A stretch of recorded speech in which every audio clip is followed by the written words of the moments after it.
Hello hello guys, सबैजनालाई मेरो भिडियोमा फेरि पनि स्वागत गर्न चाहन्छु। आजको भिडियोमा चाहिँ तपाईहरुलाई मेरो गाउँको मारुनी नाचको पौराणिक कुराहरू गफगाफ सुनाउन चाहन्छु। अन्तिमसम्म हेरेर साथ दिनु होला सबैजनाले। इलाङ चाहिँ हिका आस्थान त नेबै थियो हजुर इलाङ हजुर काने परिकेर कुन ठाउँले इलाङ हजुर काने हनुमान र अर्को चाहिँ पूजा पनि होला हजुर 19 जना पनि ल्याउ हजुर हैन काने संस्कार गर्दा मगर दिले तर काने चाहिँ हिन्दू संस्कारसँग हिन्दू संस्कार गर्न चाहिँ परिवार जन हजुर हजुर अध्ययन गरी काम इलाङ ठाउँमा संस्कार कानुनले तर बज्ने काम चाहिँ इलाङ चाहिँ त्यसै भजन कीर्तन कानु चाहिँ हिन्दू संस्कार राम र कृष्ण मात्रै कीर्तन कानु ऐसे रामायण कथासँग सम्बन्धित खास छ हैन सिधै जगन सरस्वती हो सरस्वती पूजा इसे चाहिँ वर्षङ काफेर छिक्के वर्षङ काचोटी हाले अब कान समय अनुसार परिस्थिति अनुसार माखाटा ल्याङ्गेछि कान मेरो गायब छैन जस्तो कान ग्रुप भित्र चाहिँ कान के चाहिँ 18 वर्ष ल्याङ्गेछि पूजामा फेरि इसे चाहिँ पुष महिनामा हाल्ने चैत महिनामा पुष महिना र चैत महिनामा इसे शून्य महिनामा अरु बेला वर्षङ काफेर जाके वर्षङ काफेर जाके अनि उत्थान जाके कृष्ण जन्माष्टमी नि हजुर हजुर कृष्ण जन्म दिया के अनि मेरो चाहिँ इसे चाहिँ फेरि सुरुवात गर्नु अब सरस्वती पूजा जाने कान्छ सिनी बन्धन खोजा केले हजुर कान्ति नि बन्धन चाहिँ छ्याक्नु म सिनी खोजा केले पिन समस्याले कान फेरि पिन हजुर फेरि सुरुवात उत्थान जाति फेरि कान्छ फेरि सुरुवात लाग्छ बन्द जात्ने चाहिँ फेरि सुरु जाने नबिलाइ र एटाले कान आनके तयार कान चाहिँ जो पुचेर निम्तो जार्लाङ चाहिँ आनकेका अनि अब उत्थान छ हजुर अनि जन्माष्टमी कान चाहिँ उत्थान जार्लाङ दामा अब हामी मगर भाषामा हैन नेपालीमा पनि बोलाउँ हैन यो हाम्रो मारुनी संस्कार छ नि यहाँ त प्रत्यक्ष हामी दैविक शक्तिसँग पनि सम्बन्ध छ हैन त्यो त राम्रो यो मारुनीलाई चाहिँ हाम्रो घरहरुमा पूजा पाठहरुमा लैजान सिस्टम छ यो लैजाँदाखेरि चाहिँ हाम्रो घरमा पूजा पाठमा यो लग्यो भने चाहिँ के फाइदा चाहिँ के हुन्छ फाइदा के छ यो रोमान्टिक र हाम्रो चाहिँ यति रमाइलो सँगसँगै अनि घर आशीर्वाद र आशीर्वाद चाहिँ घरको प्रत्यक्ष गर्ने बेलामा अवश्य भौनी बेलामा चाहिँ शुभ कार्यमा पनि हुन्छ र यसले चाहिँ आशीर्वाद पनि पाउँछ आशीर्वाद पनि दिन्छ हजुर हैन यो आशीर्वादले चाहिँ लाग्ने राम्रो हुने पुरानो चाहिँ संस्कार हजुर अनि यो तपाईहरुले थाहा पाउनु भन्दा अगाडिदेखि नै यो चलिआएको हो हामी चाहिँ दैलेखदेखि हामी 2049 साल कति 70 सालदेखि अगाडि हामी दैलेखबाट चाहिँ यहाँ बस्ती आउनु भन्दा अगाडि हजुर यो भन्दा पहिला चाहिँ हाम्रो चाहिँ को थियो भने यहाँ चाहिँ गुरु भनेको चाहिँ मारुनीको हजुर यो तुलराम सुनारको बाजे हुनुहुन्थ्यो हजुर बन्डोगेहरू पहिला चाहिँ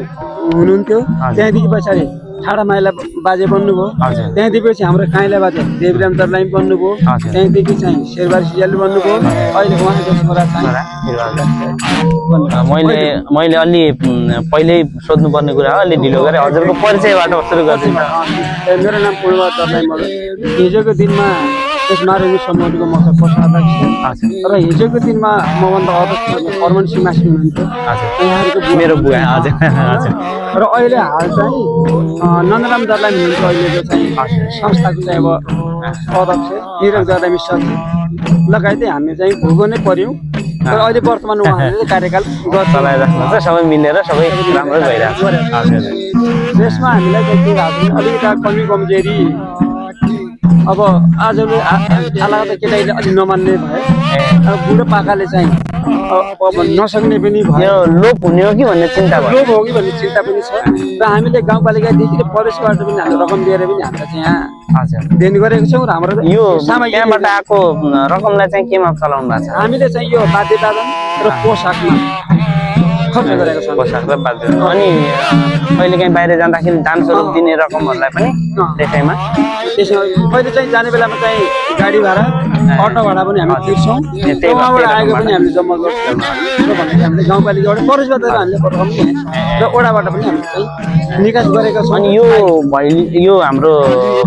मारुनीको एउटा भिजुअल निकाल्ने प्रोग्राम प्लानहरु के छ हो र अहिले चाहिँ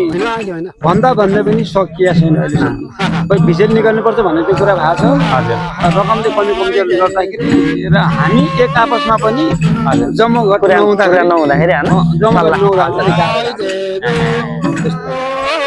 त्यस्तो अवस्था छ हजुर त्यही भएर चाहिँ अब त्यो बनाउनु पर्ला यो अब फेरि यो मारुनीको गीतहरूमा चाहिँ अब झट्ट सुन्दाखेरि नबुझिने खालको हुन्छ होइन। अब यो बुझ्नलाई चाहिँ एकदम एकछिन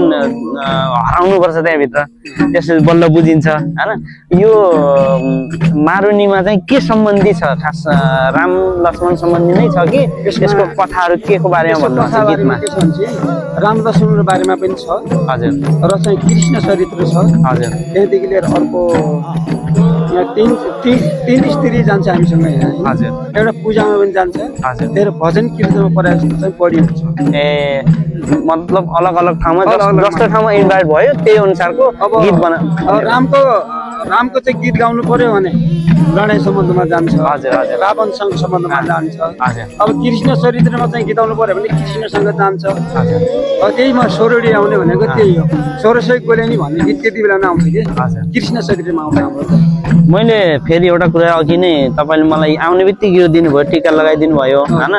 यसले चाहिँ रक्षा गर्छ भन्नुभयो, यो सम्बन्धी केही भनिदिनु। यो सम्बन्धमा के छ भने चाहिँ हामी मारुनी सुरुवात गरेपछि हामीले यो बन्धन बाँधिदिएको हजुर अहिलेको लागि। हजुर। पछि हामीले फुगाउँछौँ फेरि यो दैविक शक्तिसँग, दैविक शक्तिसँग आफूलाई यहाँ मारुनी टिमलाई जोगाउनलाई।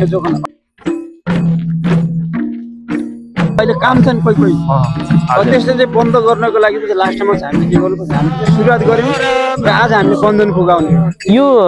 सरस्वती निकाल्ने बेला चाहिँ मन्त्रहरू होइन, के हजुरले गर्नुहुन्छ? गर्छ हामी हाम्रो एकजना ग्रुपमा एकजनालाई गर्छ, जिम्मा दिन्छौँ। मलाई एउटा कुरा जिज्ञासा के भने त्यो मन्त्र गर्ने मान्छेहरू यो ग्रुपमा कतिजना हुनुहुन्छ जानेको मान्छेहरू? जानेको मान्छे अलि जिम्मा त हामीले गुरुलाई दिएको छौँ बगेन, पछि त अब आफ्नो पालामा गर्नु पर्यो, गर्नु सकिन्छ। हजुर गर्नु पर्यो, लोप हुन दिनु पर्यो जस्तो हामीसँग लेखै छ, लेखै पढेर पनि गराउँछ। यदि हामी चाहिँ मुखाकरण बिन्दुमा छैन भने हामी पनि गराउन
चलो